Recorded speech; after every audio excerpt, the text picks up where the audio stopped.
Hey, this is Sabrina Monarch bringing you the astrology forecast for January 27th to February 2nd. I'm an evolutionary astrologer. Welcome back if you're new here. I have branched out to YouTube to share these forecasts that I write and have been writing now in video form, and I also share them to the podcast, Magic of the Spheres. So this week that we have ahead has a fair share of tension and opportunities for liberation. Venus and Pluto join in Capricorn. The moon grows full into Leo, and the sun draws into an exact square to Mars in Taurus. Mercury will station retrograde in Aquarius, and Venus enters Aquarius as well. So Aquarius season is about insight and perspective. Aquarius sees the systems, the bigger context, the vaster context for all of these individual dramas and storylines. Leo, the energy growing into fullness this week with the full moon, is about the grandeur of self and the magic that is being full of oneself. Not full of oneself in the way that is used as an insult or as a character flaw, not arrogance, not placing oneself over others, but this sense of being self-actualized and fully radiating one's essence and one's power, which you have to know who you are and be full of yourself to do that. This Leonine aspect of life is friend to many strong emotions. It could be our yearning to be something that we believe that we aren't. So just that inner angst of like, I wish I were this thing, and really wanting to be great or be actualized. It could also be the sense of joy or excitement that we have when we are, feel fully engaged with ourselves and feel really empowered and alive. It could be the jealousy or the ruffling that occurs when someone is a strong personality or energy and other people have strong reactions to it. Whether we are the strong personality and people are reacting to us, or whether we are reacting to other personalities.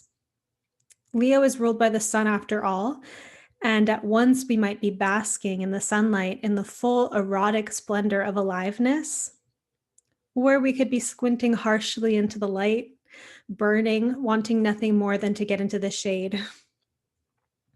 Leo actually houses all of this drama.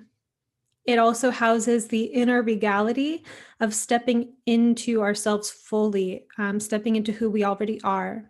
Perhaps if we only believe we are worth it and that it is true.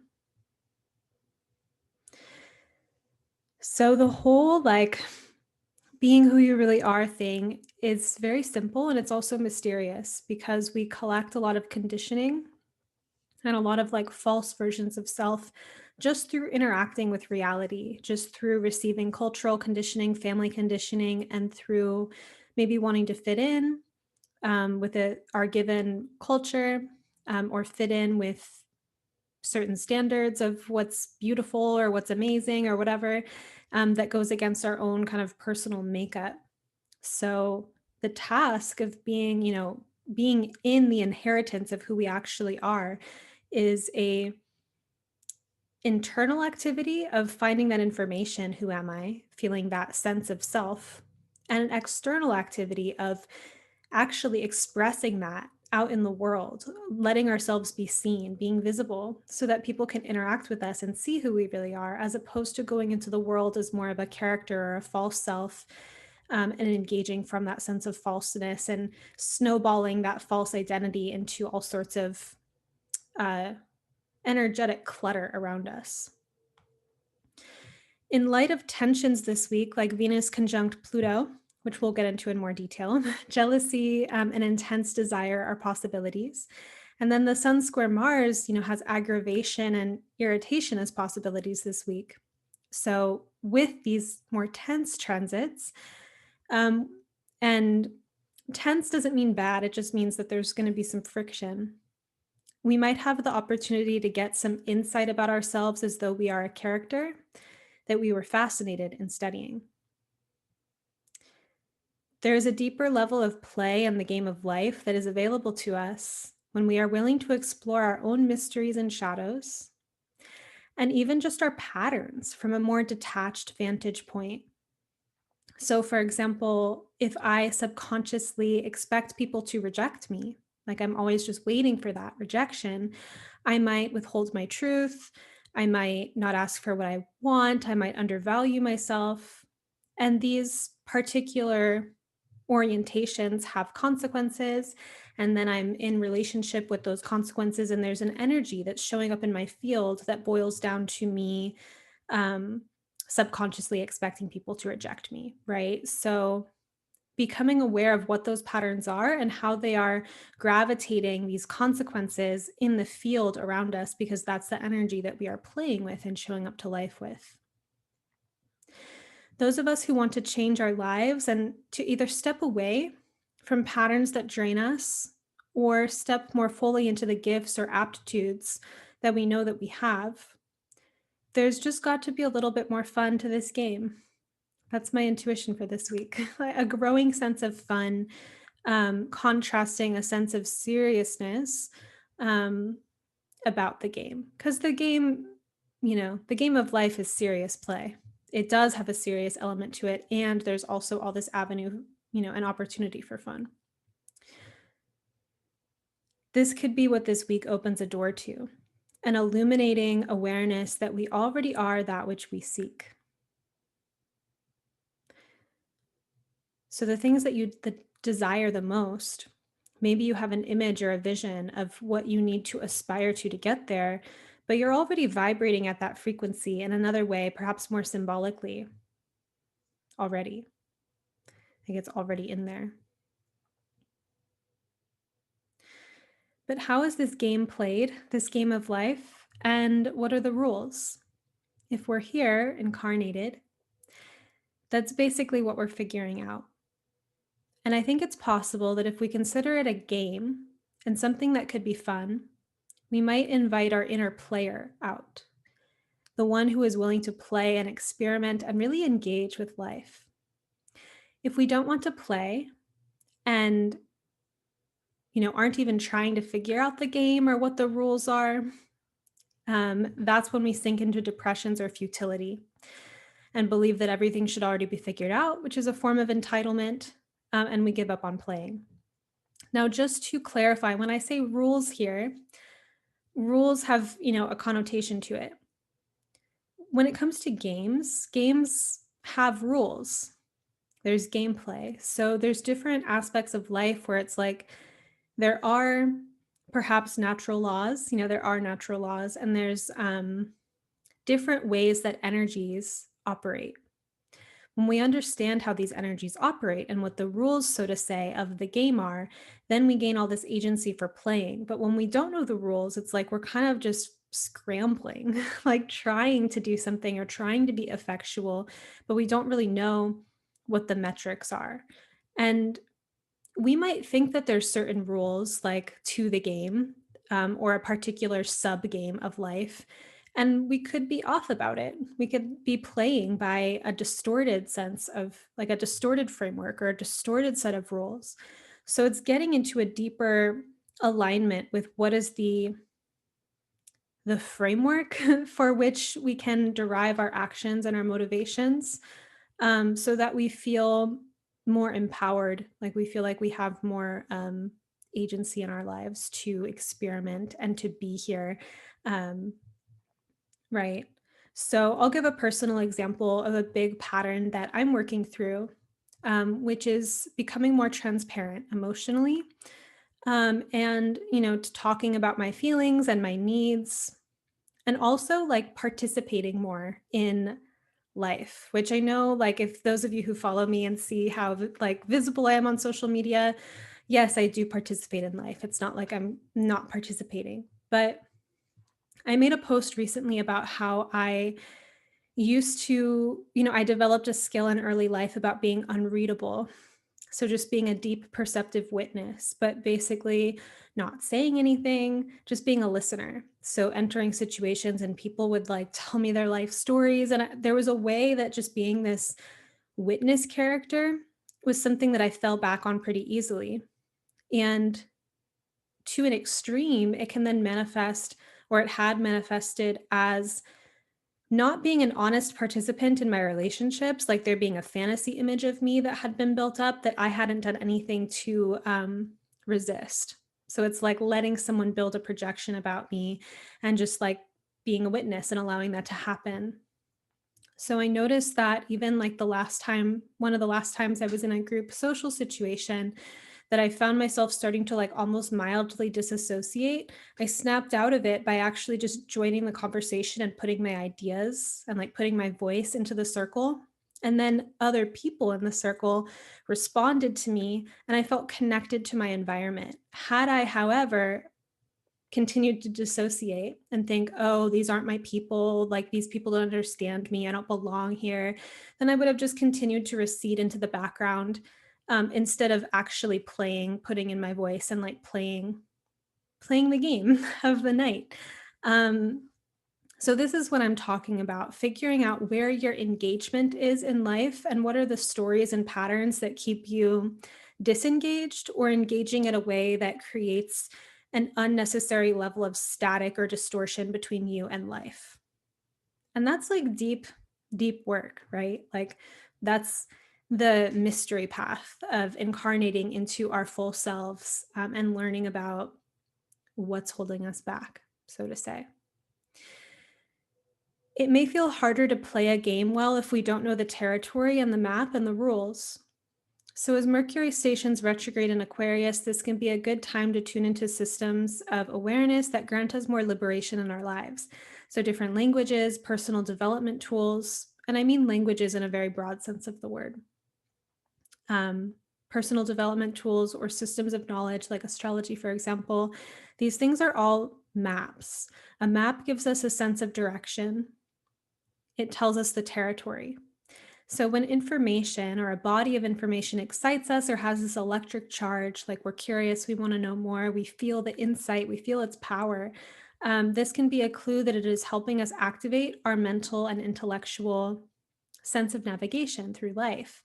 A concrete example, to make this a little bit less abstract, would be learning communication skills for your interpersonal relationships, your friendships, and your romantic partnerships.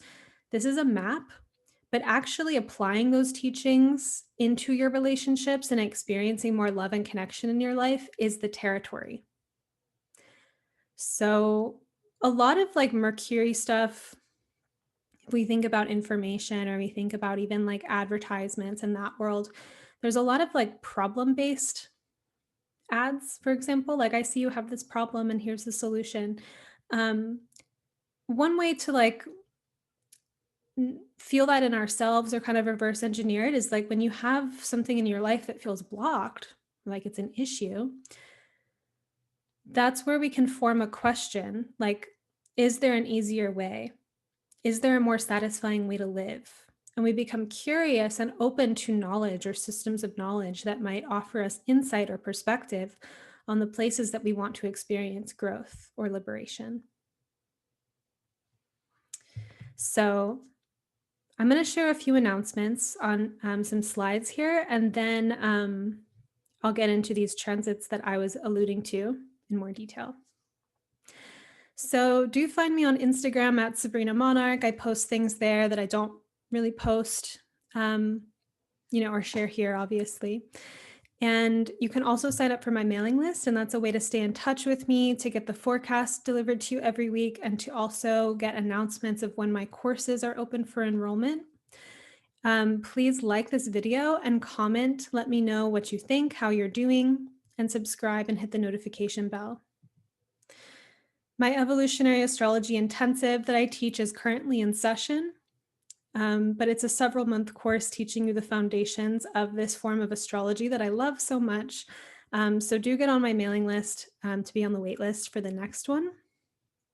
Meteorite, a level 2 training, a 9-month astrological embodiment accelerator, is starting January 31st. This is for people who have already taken the intensive. We are pretty much ready to go. But because we're not starting until the 31st, any of you last minute who have been thinking about this, go ahead and apply. The link is in the notes if you have taken my classes before, and we'll get on a call and talk about it. But do so as soon as possible because we are starting on the 31st. My astrology reading bookings are currently closed. I'm still taking on new clients for ongoing mentorship or coaching, which is a 6-month or 1-year commitment.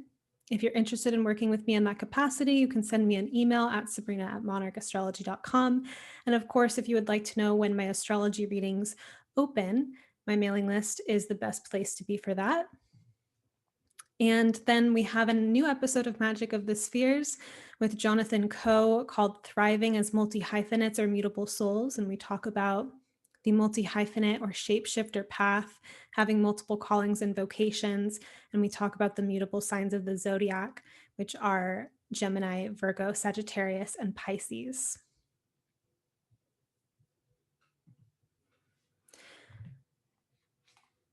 So here's our week. We have on January 28th, 2021, Venus in 25 degrees of Capricorn will be conjunct Pluto in 25 degrees of Capricorn at 8:18 a.m. Pacific. Venus-Pluto contacts can be a time to more consciously address the dark side of our experience and love, what we, for example, get out of putting ourselves in situations we know intellectually aren't good for us, why we're addicted, for example. That's a big place to take responsibility, and it's also really it's challenging to work with our addictions and compulsions. We might have a sense of knowing that, okay, there's something about this that isn't quite functional or isn't really working for me, but why do I still want it? And so there's levels of insight, and there's also, to some extent, having the experiences that we need to have, but taking full responsibility for ourselves as we do that.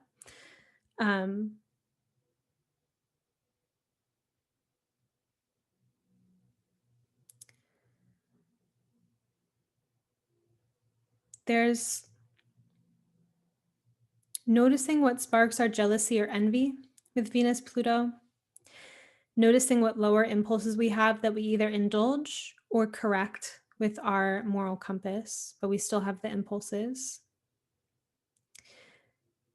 Venus Pluto can lend the power to love what is in the shadow and actually relate with it and work with or engage it instead of suppressing it or trying to avoid it.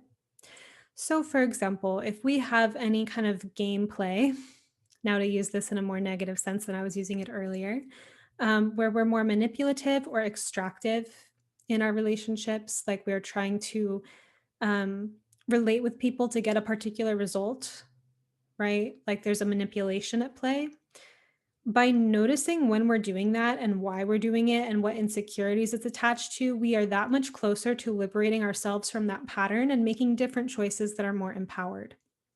So there has to be that period of inventory or awareness of like, I want to leave this person on red right now just for the power, like that game. And why? Why do you think that's going to give you power in this situation? What are you afraid of? What do you want? Like this kind of not a harsh self-reprimanding inventory on it, but just like an honest, like, this is interesting. Do I really think that by playing and toying with someone that I will be able to keep them and have a satisfying, fulfilling, emotionally intimate relationship? Or is there some kind of break in my logic there? So this kind of curiosity and inner engagement with shadow content. Here in Capricorn, it could also be becoming more aware of judgments that we have about ourselves and others. Where do we just believe our judgments and our appraisals of good and bad or good and evil instead of noticing that we are in fact judging?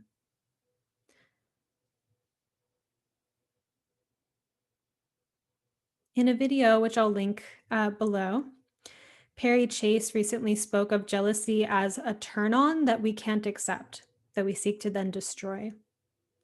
I found this perspective refreshing. What would it be like to accept the turn-on that jealousy is connected to something or someone that we think is amazing or beautiful or talented or whatever, without feeling like we have to implode upon that source of inspiration. Like to be able to hold um, our attraction without contracting could be a place of growth. This week, I've also been loving Shaman Durek's particular spirit hacks in his book, Spirit Hacking, around talking to the shadow and around liberating underworld spirits that come to us in the form of negative or cruel thoughts by then interviewing them and sending them to the light. So, for what it's worth, I'm really enjoying this book. And as I'm reading it, I'm like, this is a very particular perspective on reality. Might not resonate with everyone, not everyone might like it. But I like to read a lot of different kinds of things and take in a lot of different perspectives. And I've been enjoying this like dipping my feet back into this spiritual concept that negative thoughts are spirits, not just isolated things in the psyche. Like, for example, in the West, we're more likely to think of dream images as things that originated from our brain, as opposed to beings or images that exist outside of us, visiting us and coming through. We think of our thoughts as our own that exist inside of our skulls instead of as things that are floating through the air that we are receiving, right? So there's a certain kind of ownership and possession and a certain psychology-based perspective that is a little bit more normal or conventional. It's not as conventional to be like, negative or self-judging or mean thoughts are actually um, entities or underworld spirits. And I think while it's not the first time I've encountered or even resonated with that idea, the last time that I worked with that, I don't think I had the proper foundations or kind of like grounding in myself to deal with that. And I got overwhelmed. But what I like about this book is that there's an actual process for interviewing these spirits, asking them what they're doing, like what they're offering, and then sending them to the light. And then once they're in the light, asking them if they have any perspective or guidance, because now they're in the light.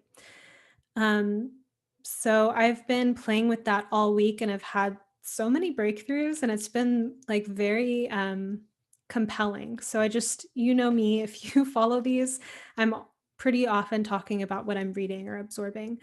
One overarching message of the book is that we have to engage and take responsibility for the darkness. That being, quote, love and light isn't about ignoring or trying to suppress that which we demonize or think is bad. For anyone who is seeking some practical, magical, or shamanic tools for engaging shadow work, this book has some helpful activities. You know, I love this stuff. Like, I'm just getting really, one of the things that I've been excited about for some time, like ever since I began facilitating groups and classes, is just like learning different teaching tools or learning different activities. And so when I think about shadow work, like as a concept, I know how astrology has helped me with that, just like the insight that I gain from my astrology practice. And different things that I've picked up along the way, but it's nice to pick up some like, oh yeah, this book has like direct shadow work practices you can try out. So anyway, as you can tell, I've been enjoying the book. So same day, we have full moon in 9 degrees of Leo at 11:16 a.m. Pacific. This full moon can signify a growing of the light in our lives that is the energy of play and joy, which is Leo. It could be externally represented in our circumstances. So there's things happening that we can be happy about. But importantly, this light comes from within. Joy is an energy that can be cultivated. A sense of humor can be cultivated. When these internal essences are within us, we bring levity and joyfulness with us wherever we go. It's not dependent upon life being a certain way or other people being a certain way. But in fact, we tend to manifest more good times because we already are them. Leo, in one of its brightest expressions, is this energy that invites other people into the fun, When we feel really connected to the energy of fun and play, and we're around people, and it feels like, okay, everyone in this group is kind of like complaining right now, or like the energy is really low. Like, what can I do to like invite other people? Or one on one, it's like the energy of being able to like cheer someone up or be the party and invite other people into it. This is part of the kind of generosity or magnanimity that we can find in the Leo archetype, is someone who's kind of rooted in their play or their joy, and they're bringing other people into it.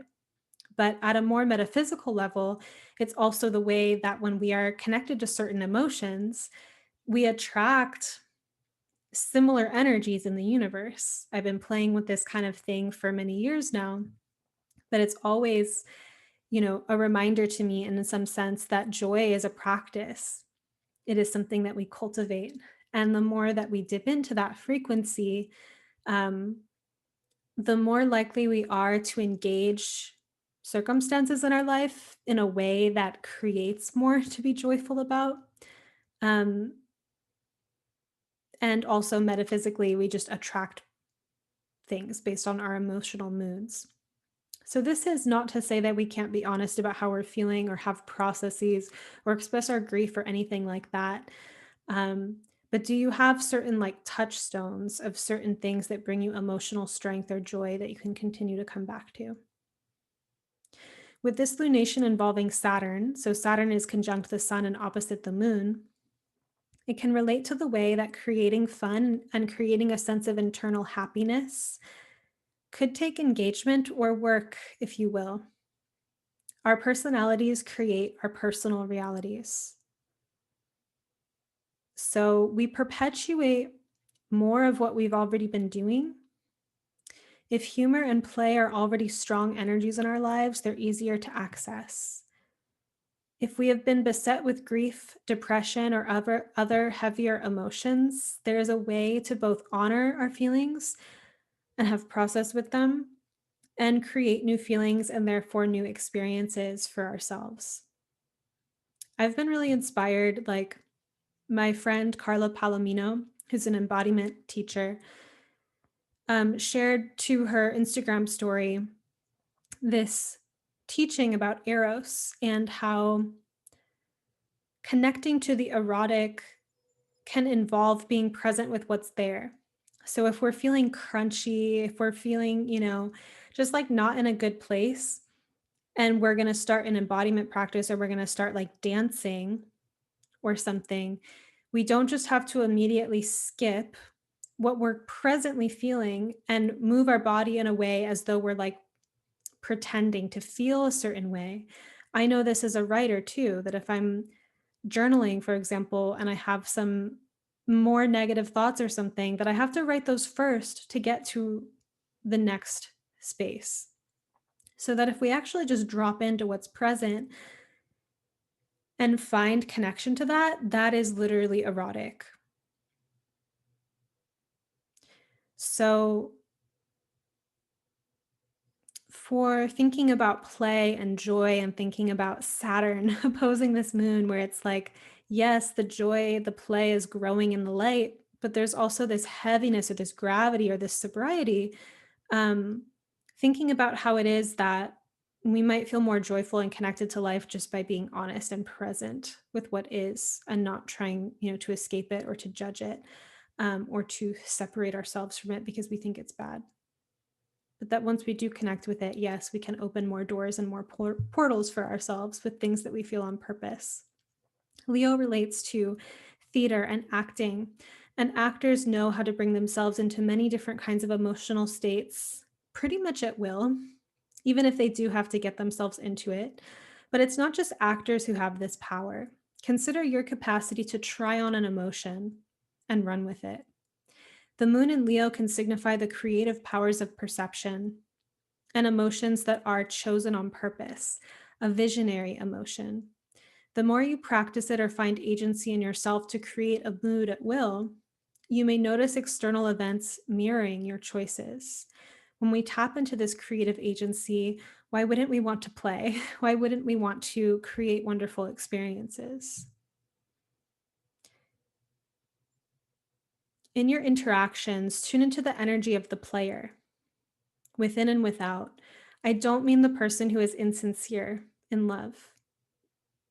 I mean the person who is willing to play, the person with a clever grin, the person who doesn't default to some stale pattern in a moment, but is able to spontaneously play with the energies available. This is the capacity to banter, the capacity to be curious and ask questions instead of short-circuiting or getting into a defensive mode when we're engaging with someone who we don't like or we think is not the kind of person we'd want to interact with.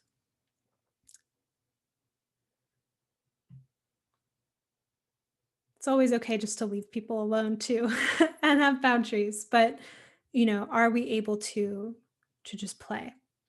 The capacity to say yes and to life, so that is saying yes to the moment and adding something to it.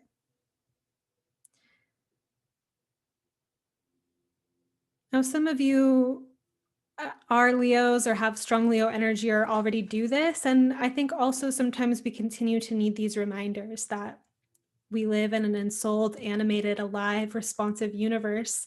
And that as we play, it also plays back. And that even as we're not playing and we're just sulking or something, that it all is also relating to us. Now, that being said, it is natural and okay to have grief or to be in down spaces or to be depressed, right? There's even a kind of gameplay to that.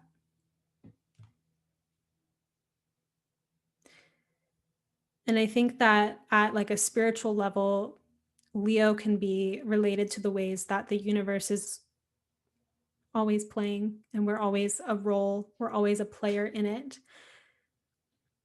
And that we can go to the Aquarius polarity for the kind of intellectual analysis of, well, what are the consequences and ramifications of this way that I am showing up to life? What is the way that I have, like, how can I maneuver differently to have a different experience? Like, those are all game and game player kind of questions. January 30th, 2021, Mercury stations retrograde in 26 degrees of Aquarius at 7:52 a.m. Mercury will station direct on February 20th, so we have a few weeks of Mercury retrograde. It'll station at 11 degrees of Aquarius, right between Saturn and Jupiter. So I personally am pleased that we get to spend extra time with Mercury in the sign of Aquarius. Mercury in Aquarius can relate to the delightful emotional sensation that is the epiphany or that is insight of making connections that lights up a vast network. I mean, this is part of why I love astrology. It's like every time I read new astrological information and continue to build this network, because it just continues to build and build, it's like it feels so electric and you read one thing and you're just so activated and you're making so many connections and it just keeps happening. So I think that we think about epiphany or revelation as a mental process, but it's a sensation. You know what it's like to feel enthusiastic and lit up and just like eureka, This can be a time of becoming more intelligent around how we manage or direct our minds. Do we have tools or practices that help us center ourselves amidst noise, static, and chatter? Do we tune into the musicality or resonance of our ideas to feel if they really land or resonate versus if they have a scattering or frying energy? So this can be important, along with the potential for like high buzzing revelation and feeling that sense of deep connection to ideas. Some ideas are really scattering, right? Like if you go down a rabbit hole and you feel disconnected from your body, or you feel like you're having a stress response or something like that, that could be the result of tuning into information that's creating cognitive dissonance.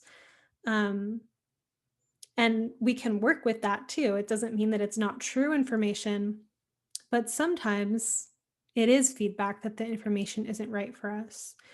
And it might also be feedback regardless of whether the information is true, it can be feedback about whether the information is within our capacity to receive or work with or digest at the moment, versus if we've blasted ourselves out to territory that would be too difficult to integrate. And while it's wonderful to expand our minds, going way too far to the place where it's not integratable is where the information feels more like a fried, scattered energy, as opposed to that electric, aligned frequency. And more on that before I move on.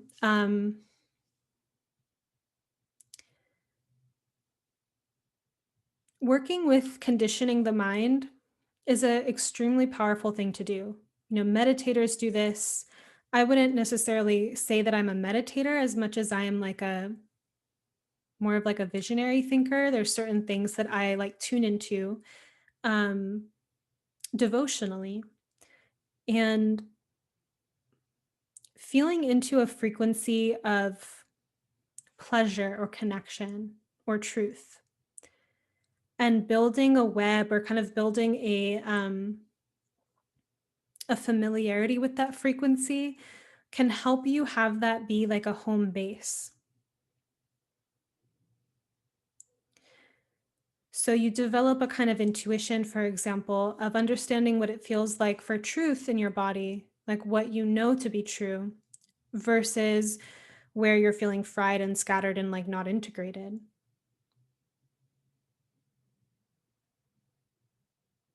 It's a form of connecting your thoughts to how they feel in your body, or connecting your thoughts to your intuition. And that practice involves tuning into particular things that lift us or bring us into that frame of mind. So you may know what those things are for you, whether it's a place you get to internally, or whether it is a kind of maybe you feel a certain sense of peace or calm when you're at the beach or in the woods.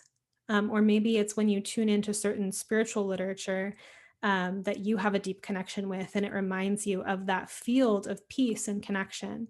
So just knowing how to tune into certain frequencies or channels of consciousness, and building a certain inner resourcefulness by building neural pathways or connections to those realms. At some point in the mercurial journey of being a thinker, a philosopher, a writer, a researcher, etc., any of these mercurial beings, kind of jobs, tasks, there can be a sense of being zany, spun out, a little manic, touching into this high buzzing frequency of mental stimulation and capacity for making connections can feel intoxicating and adventurous. However, grounding this energy into routines, into a healthy lifestyle, into good time management, into having a balanced life can help these wonderful ideas incarnate and have a real place to come through.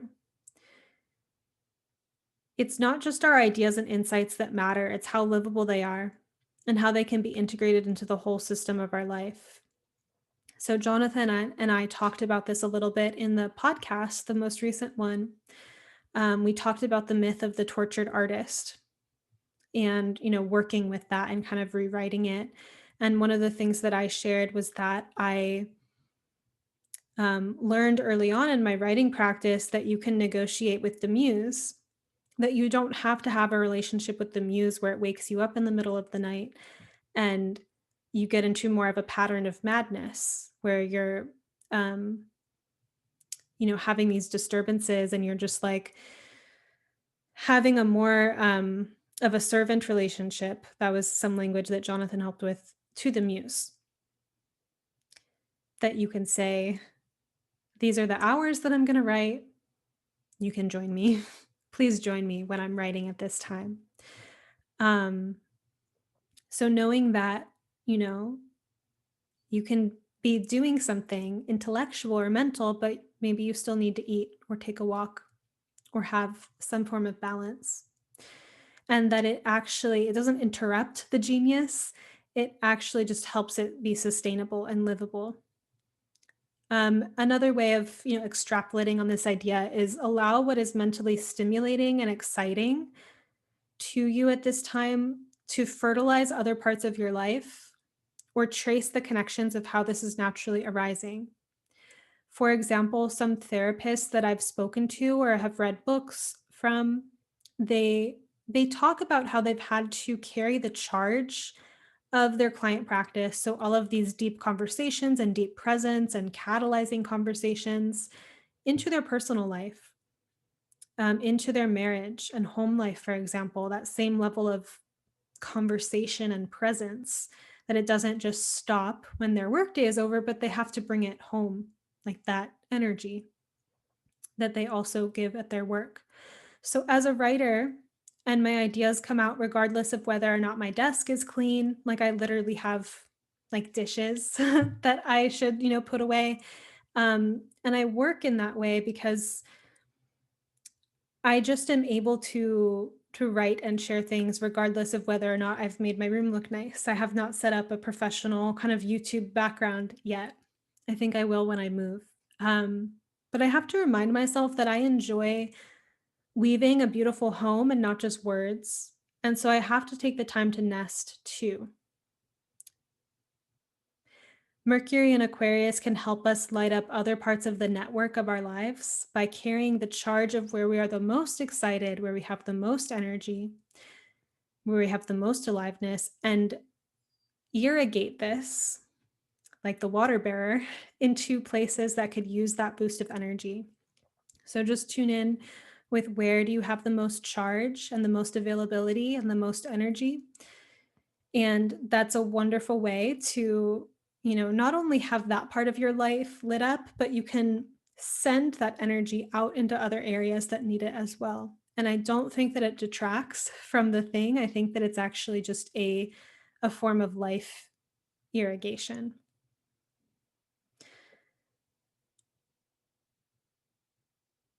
February 1st, 2021, the sun in 12 degrees of Aquarius will square Mars in 12 degrees of Taurus at 2:34 a.m. The sun in hard aspect, so the hard aspects are conjunctions, squares, or oppositions. The sun in hard aspect to Mars can be a tense one. Hard, by the way, doesn't mean difficult. There's hard aspects and there's soft aspects. So hard just kind of means more friction. They're a little bit more dynamic and they're a little bit more obvious, like they make themselves known.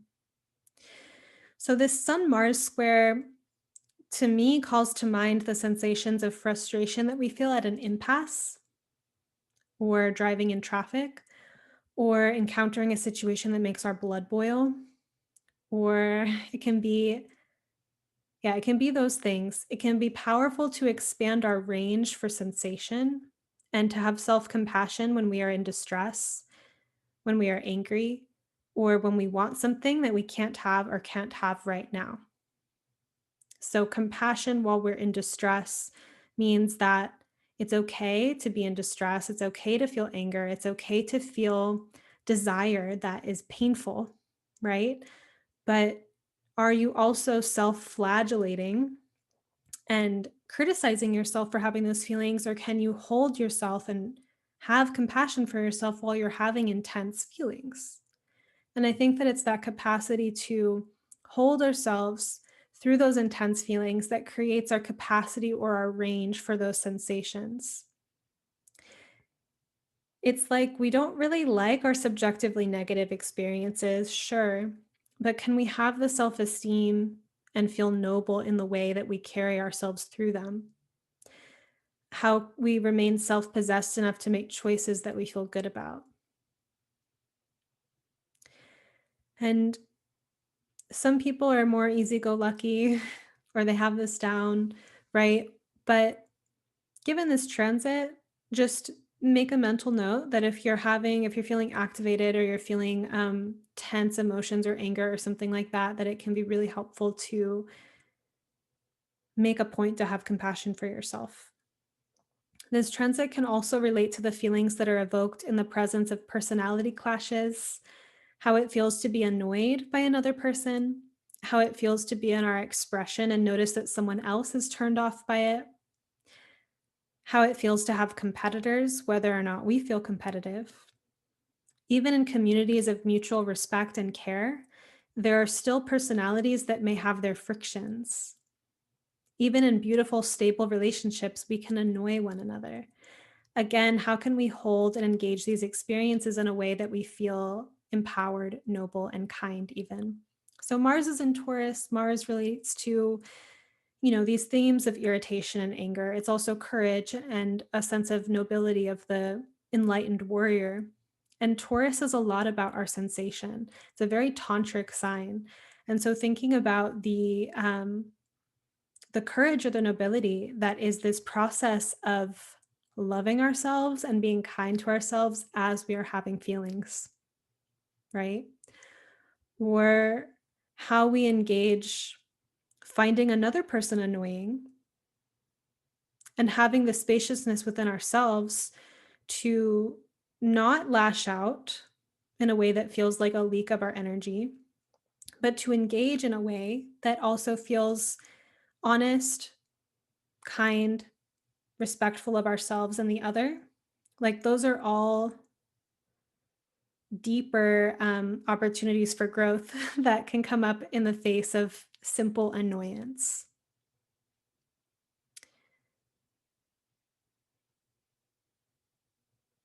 Venus enters Aquarius at 6:05 a.m. Pacific this same day, and Venus will be in Aquarius until February 25th. Venus in Aquarius reminds me of what astrologer Colin Bedell says about making our romances friendlier and our friendships more romantic. This can mean extending the graces of friendship to people we place the most expectations on, romantic partners, and bringing romance, gestures, gifts, and the like to our friends. Venus in Aquarius can relate to having concern with our relations to many people. So being less interested in being completely invested in the one person and more interested in having a community, not wanting to be lost in one person's world, but be a friend and ally to many. Some individuals who have this disposition can receive the reflections from their intimate partners that they are not present enough. They may, on the one hand, have to, if they're receiving that reflection, there's many different things that could mean. They may have to stretch themselves to be more present and attuned. They may also need to choose partners who grant them that kind of space because of a compatible disposition or a similar commitment to community and to friendships. Some people, like if you have Aquarian stuff strong in your chart, that can relate to having a really strong network consciousness. And Venus in Aquarius so much relates to how we feel connected to a lot of people, a whole community, a lot of friends. And that doesn't mean that our connections are superficial, but it may mean that there's more space and time in between connecting than if we were just connecting more intimately with one person or a very small group. You get if you want to think about Cancer as something like a different energy, Cancer kind of has their close kin and a limited inner circle of which they may be, outpouring of affection and attention. Whereas Aquarius is a lot more like a decentralized network with a lot of different people. Venus in Aquarius is not an energy that is super likely to bend themselves to please another. Aquarius is a fixed sign, the common adjective for fixed being stubborn. I'm sure you've heard. But we might also consider Venus in Aquarius relating to resonance. And just like we feel out of alignment if we live a life that isn't true to our energetic signature, there's only so long we can relate to people from a place of inauthenticity or non-alignment before we feel drained or disassociated or not with ourselves. A transit of Venus through this sign may illuminate the ways that harmony and cooperation isn't just something. A transit of Venus through this sign may illuminate the ways that harmony and cooperation is something that naturally exists and isn't just something that can be manufactured. It can be manufactured, but not without that sense of non-resonance. There is an erotic glue that connects us to people we are on a frequency with. It's the attraction, it's the sense of eros, it's the sense of desire, it's connection. People that we want to care for, show up for, and collaborate with, as opposed to situations where we only feel an obligation or some kind of mental construct to do those things. The more we honor the truth of our own frequency, the more our frequency connects us with soul family. So I hope this is clear what I'm saying, which is essentially that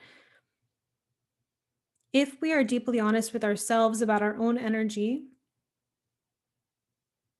we're connected to ourselves, we're online with ourselves, we will feel a certain truth in the resonance that we have towards other people. And that just is. Then this is not to say that challenging or difficult dynamics won't come up in the right or in tune relationships, that, something comes up and it's fucked up. It's not that. But that perhaps we possess a deeper harmonic frequency with these souls, which show up as a commitment or an interest in growing together through those things. So yes, there's some discord or there's differences, because two people coming together, there's always going to be the potential for friction or clashes of interest or will. But there could still be a deeper sense of connection, like we are engaged, we want to work through these things. There's a connection that's binding us. It is not a manufactured loyalty, it just is. And we may have to get over ourselves and our stubbornness to honor these kinds of connections, just like we have to get over aspects of our ego to honor our soul. This placement can have withdrawn qualities, Venus in Aquarius, which can relate to alienation, such as the more we withdraw ourselves in time or in true expression, the less people can engage with us in a way that we feel seen and attuned with. Be aware of situations where you can and ought to make yourself known, to assert your thoughts, your desires, fantasies, perceptions, words, feelings, preferences, like to just actually be in the equation, to not just be a witness watching things from a detached vantage point, in which case we keep all of those things sometimes even hidden to ourselves, but at least kind of behind this cool and more unreadable demeanor where we are much less likely to be reached. So a little bit of, both and here, that yes, Venus in Aquarius has this kind of, keyword detached kind of thing. It may relate to this more communal kind of consciousness and wanting to connect with many, but to remember to bring yourself back into the equation of your connections, to bring yourself into the conversation, to bring your preferences up, to have requests, etc., so that you can be seen and met as well. And even though this is, stuff that may be more of like a lifetime thing for people with Venus in Aquarius natally, it can show up thematically in the field while Venus is in Aquarius. This kind of, how do we engage our friends? How do we engage many people? How do we engage community? And how do we include ourselves in the equation as opposed to being detached? Thank you for listening to this forecast. If you're watching on YouTube, please like and comment. And I hope that you have a beautiful week.